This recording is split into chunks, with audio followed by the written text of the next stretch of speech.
accueil que nous lui réservons. Dans la première catégorie, c'est la catégorie de celui qui entend la parole et surtout ne la comprend pas. L'évangile est certes proclamé, mais l'évangile reste justement comme une lecture ordinaire pour ce genre de personnes.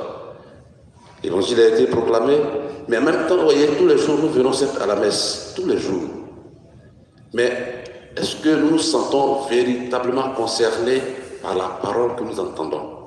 Est-ce que nous disons comme ça du fond du cœur que cette parole que j'écoute me concerne d'abord en premier? Oui. Cette parole-là a un message bien précis à me donner. Cette parole a quelque chose de nouveau à m'enseigner. Malheureusement, ce n'est peut-être pas le cas. Et ce qui fait que finalement, nous n'arrivons pas à découvrir surtout cette puissance spirituelle qui est dans cette parole, qui normalement devait nous permettre vraiment d'approcher de Jésus, mais surtout de ne pas nous contenter de vivre dans sa proximité, mais d'aller dans son intimité. Le deuxième type de terre, c'est justement celui qui entend la parole, mais qui n'a pas de racine en lui, c'est l'homme d'un moment. Beaucoup d'entre nous reçoivent la parole avec beaucoup de joie et surtout avec beaucoup d'enthousiasme, mais pas pour longtemps. Au début, on peut trouver beaucoup de consolation dans la prière. Frères et sœurs, ici, il ne suffit pas de suivre Dieu quand tout va bien, quand tout est agréable. Et c'est le cas de la plupart d'entre nous. Dieu n'est Dieu que quand il répond à tous nos désirata. Non. Même quand c'est compliqué, même quand c'est dur. Ce dont le Seigneur a besoin ici, ne sont pas nos manifestations, je dirais, passagères. Mais Dieu veut que, quelles que soient les situations dans lesquelles nous nous trouvons, il voudrait que nous lui restions fidèles. Dieu a beaucoup plus besoin de notre fidélité. Il n'a pas besoin qu'on fasse des cachotteries avec lui. Mais Dieu nous veut vraiment fidèles.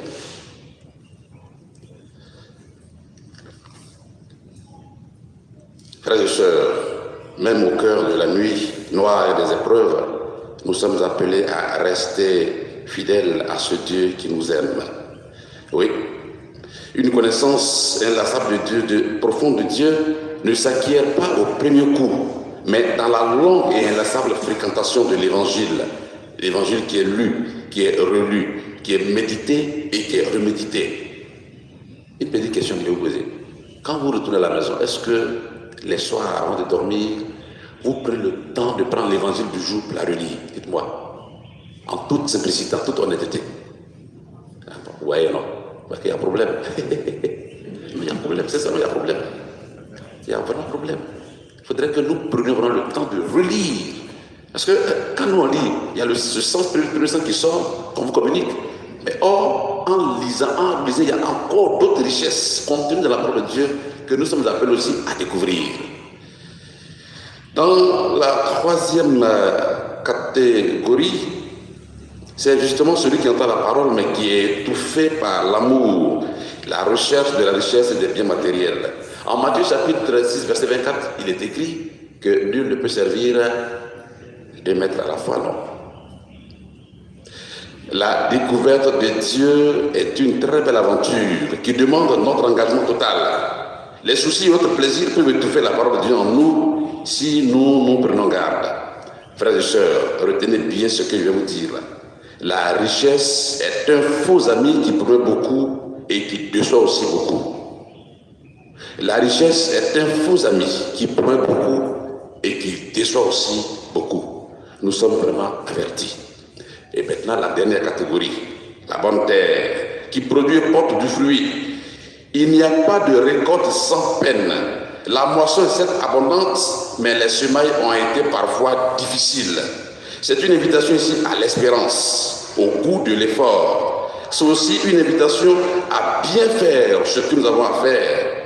Avec Dieu, tout est possible, mais cela dépend en grande partie de nous et de nous seuls. Celui qui a les oreilles, qu'il entende.